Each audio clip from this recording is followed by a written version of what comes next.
Hey everyone, welcome back to another video. There was an orchid show in town today, and Ecuagenera went, so of course I had a pre-order of a lot of plants, and I'm gonna pack these open and show you some of these cool new Lepanthes that I got. So stay tuned. What? Everything is magically already unpacked. How did that happen? I didn't think people wanted to watch me slowly open every single one of these boxes. And so everything is unpacked and I'm going to go through what I got. So there's several species in here that I'm particularly excited about. But get to those when I get to those. I guess I'll sort these by genera. So first off, here I have Masdevallia xanthina red. So this is I showed xanthina in my previous video. Here's another Masdevallia xanthina red. So I got two. I showed Masdevallia xanthina in a previous video. That one was a white variety, a beautiful white flower. But the species is variable in color, and so this is like a red color form of that species, obviously by the name. And one thing I want to do is cross a red species to a white species, pollinate them, and see what kind of color their children produce. But yeah, so that's going to be an exciting future project, which I will, of course, document here.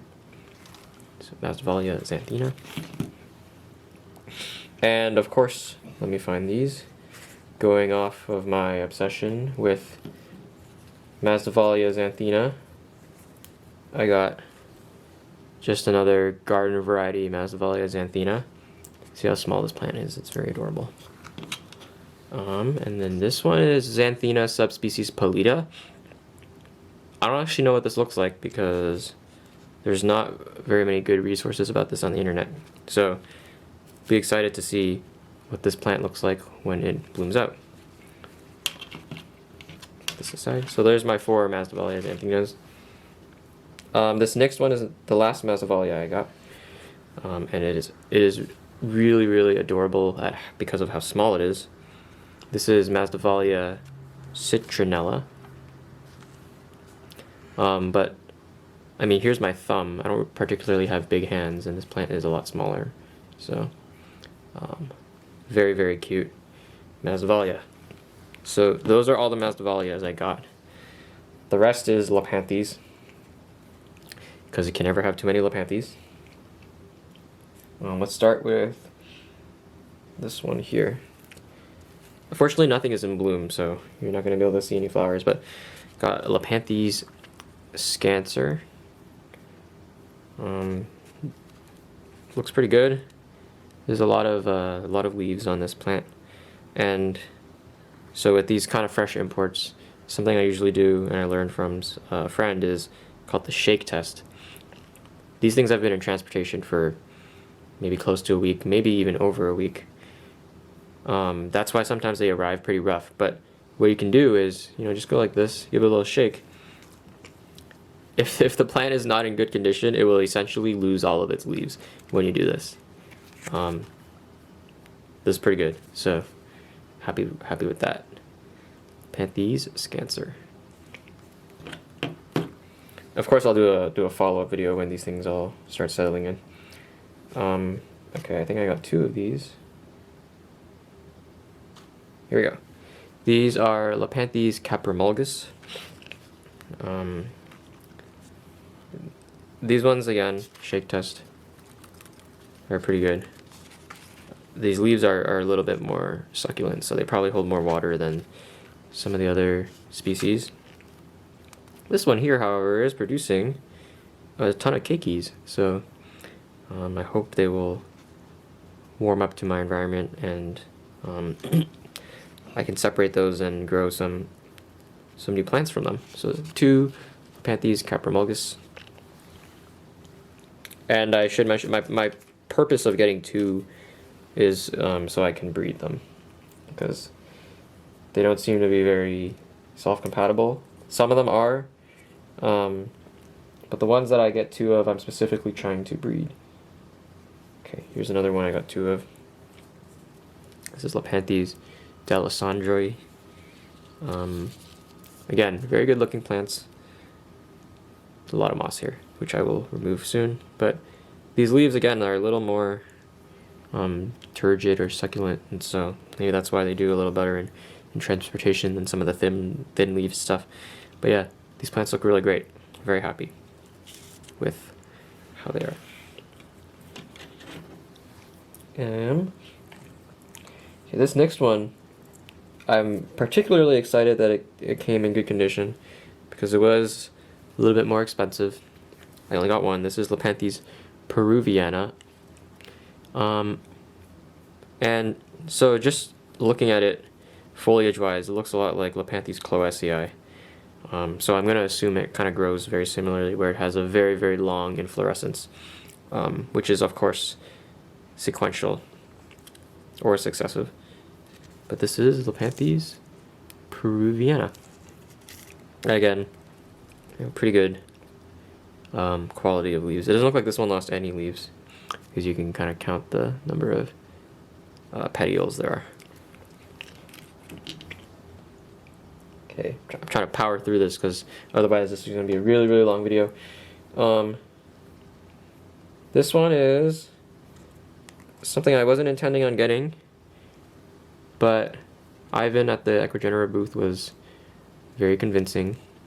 I mean, they just had such a great selection of extra stuff, I couldn't really resist.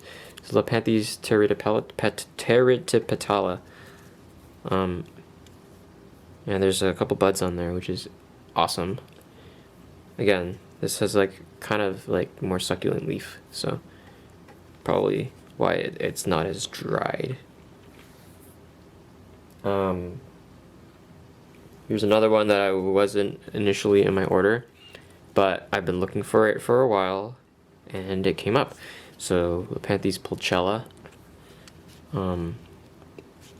This is a great plant. It makes these pendant inflorescences. It's tiny.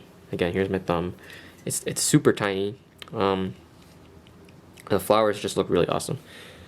So again, look forward to an update on that. Next up is another one that I heard of a while back and haven't really been able to find it as well. This is Lepanthes hexapus. And this one is nice because it has these reticulations on the leaf, if you can see them there. So even when it's not in bloom,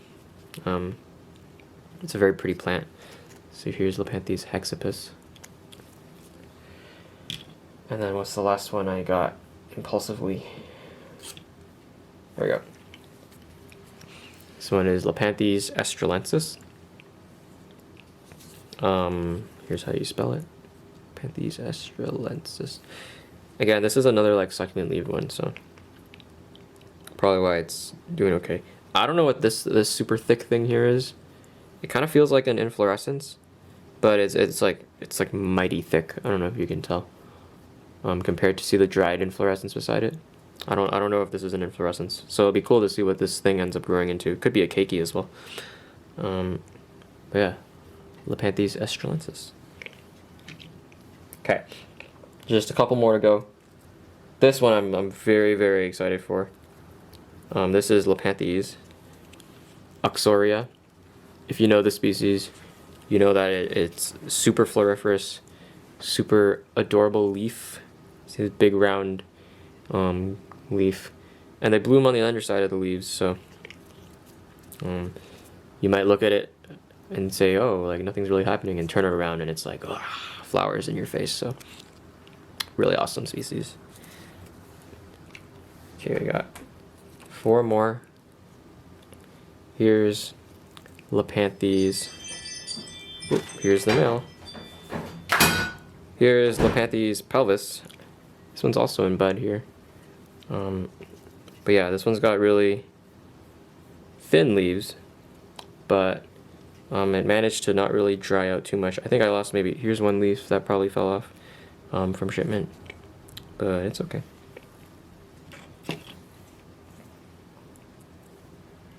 Okay, this one, Lepanthes curiosa, looking a little bit more rough, but the leaves that are still here are still here in a good way, not like on their last breath. Again, this is another more succulent leaved one, so I'm surprised that it dried up that much on transportation. Okay, two more. Lepanthes zamarensis. This thing has a crazy looking red and yellow flower. And again, I got 2 of these so that I can breed them. Let's look at the underside of the leaf. It's like this beautiful, vibrant purple, and the top is like a dark green. So very awesome.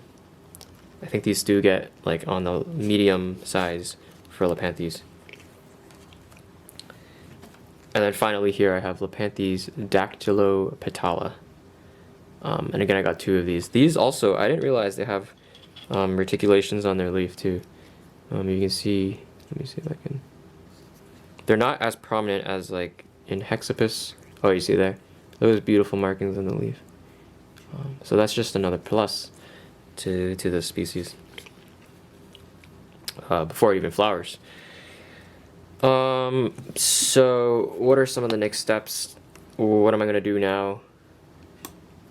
I really don't have energy right now to make a bunch of tree fern mounts, which is what I would normally do, and dismount everything and remount it onto fresh tree fern. So what I'm gonna go ahead and do is these things in the kind of plastic pots, I'm going to take them out of these first of all and put them in 1.5 inch or 2 inch pots. And then the things on the mounts, what I think I'm going to do is remove all of this moss and then put some fresh moss, maybe even live moss on there.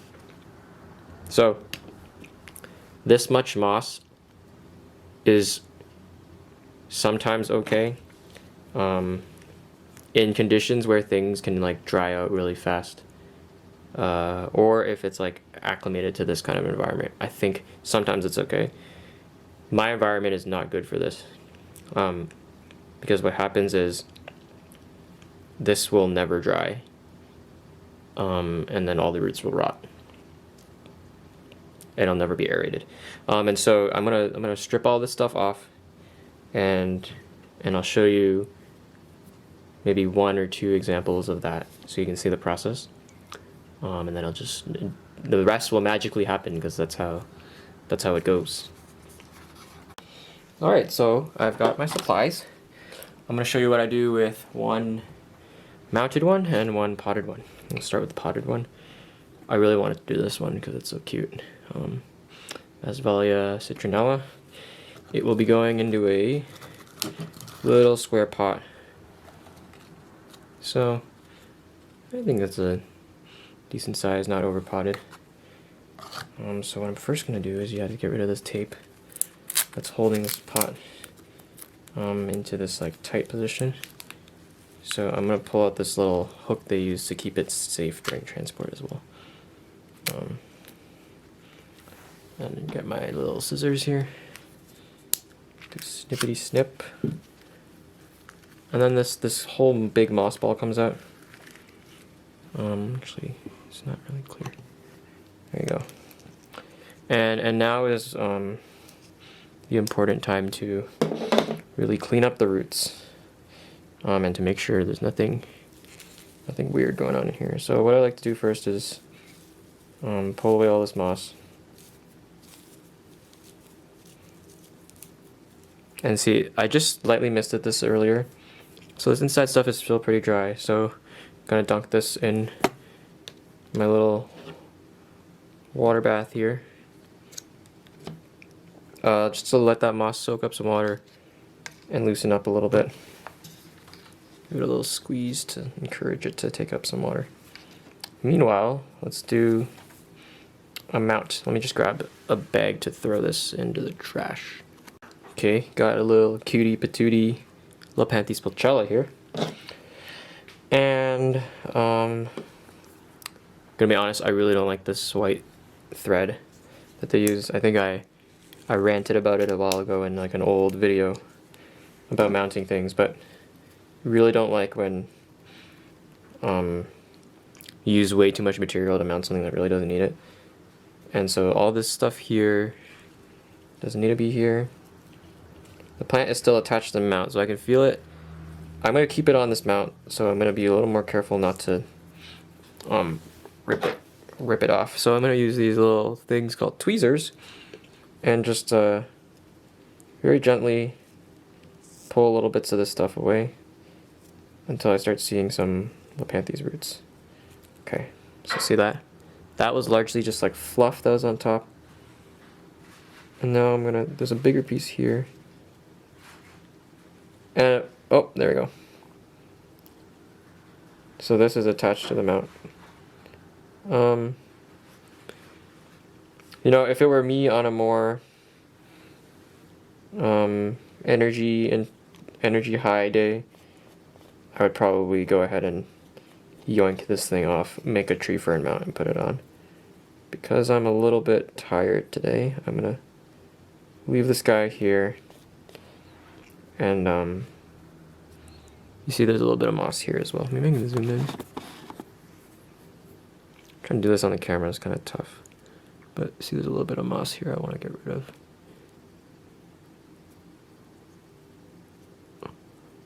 I've been trying out cork, there we go, with live moss, and it seems to be working pretty well. And so now what I'll do is I'm gonna keep this little thing here. Zoom up a little more. I think I've showed this in a previous video too. But so how do I mount? This is technically already mounted, so I'm just gonna add some new moss. Take my thread here. I use some really thin. I use black thread because it's not as visible. Just throw the spool in my pocket so it can unwind. Make your first single knot right here. So you cross over like this, bring the thread under, and then through, like that. Grabbing this when you're through. Make your single knot. Now you have like a loop that can be manipulated in size. I just dropped it. Okay. So I want to hook this on to here, and then close your loop. Like that. And then so if you've watched my previous videos, you'd know how much moss I put on here. I got my little mix here of some random mosses. So like maybe this much moss. That's all I'm gonna use. So just gently spread it out across the thing. And because I want the tag attached, hold the tag with my finger and then just go one across diagonally, another one to make an X,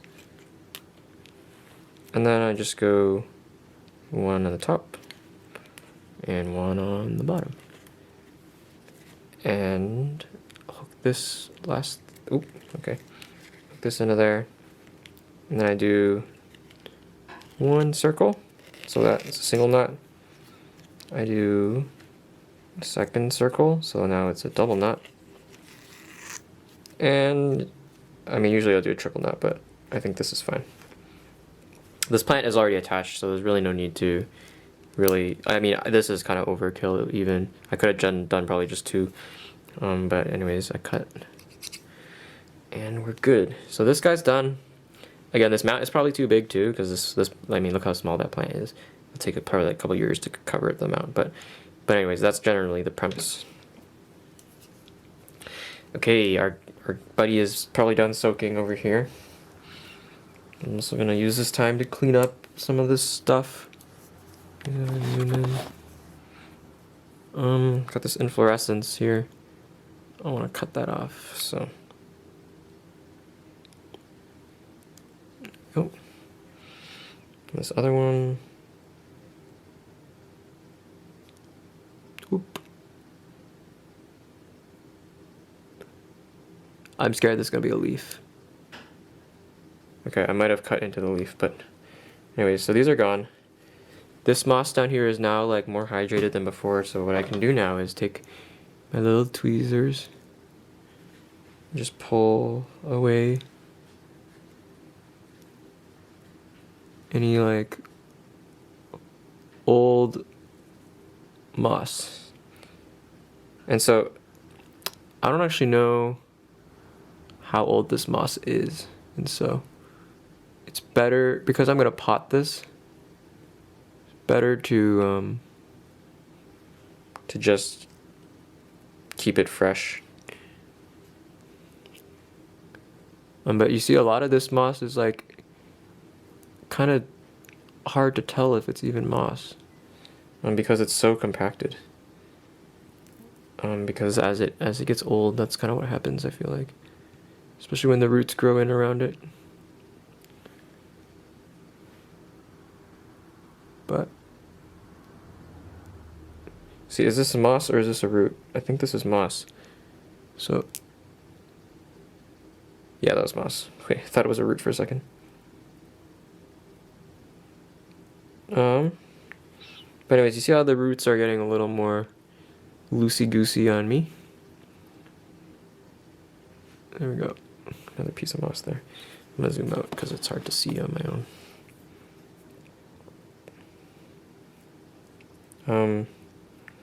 So at this point, you can be really precise about getting absolutely everything out, or you can just acknowledge that there's going to be a little bit of moss in there. So at what point do you think it would be too much moss in there? When you can see like a visible clump. So from my angle, I can see a visible clump right here. What I'm referring to are like little hairs, like bits of moss like that. I'm not gonna spend my time trying to pluck those all out. I just want these big compacted areas, so that the roots can get a good chance at settling in to the new media.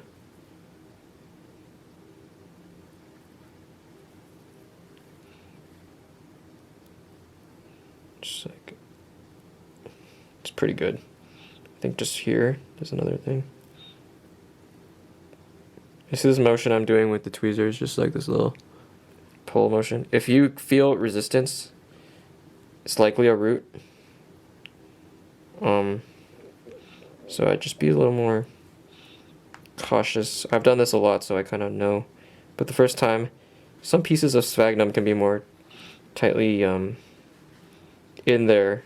So you might think it's a root, but it's really sphagnum. That's when you put it really close to your face to look at what you're actually pulling. But yeah, I'd say this is pretty good. And give it a little dunk in the water. Alrighty.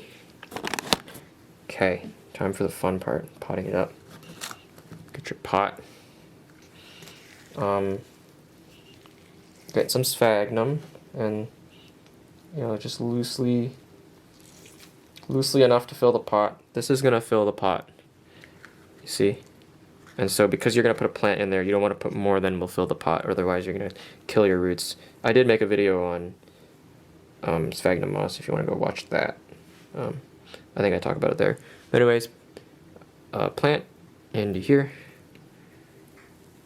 and then just stick it in the pot. There's probably a gaping wide hole at the bottom of the pot, and that's completely fine, because it's gonna be humid enough from the sphagnum anyways. Make sure you don't bury these too deep. See there? That's good. And then put the tag back in, and then I just like to check that I've done this properly. And if I've done this properly, I can pick this up like so. So it's firm enough in there, but I can still feel that if I like shake it, this plant's gonna fall out. But that is how I do my pots and how I lazily do my mounts. If I wasn't lazy, I would just do the exact same thing, but with dried moss on tree fern. So this is on cork, so this is something new I'm trying out. It's working. Anyways, let's see what happens to the rest of the stuff once I cut the camera. Oh wow, look at that. Everything is suddenly all remounted and potted up. I guess that's the end of this video. Thanks for watching. See you next time.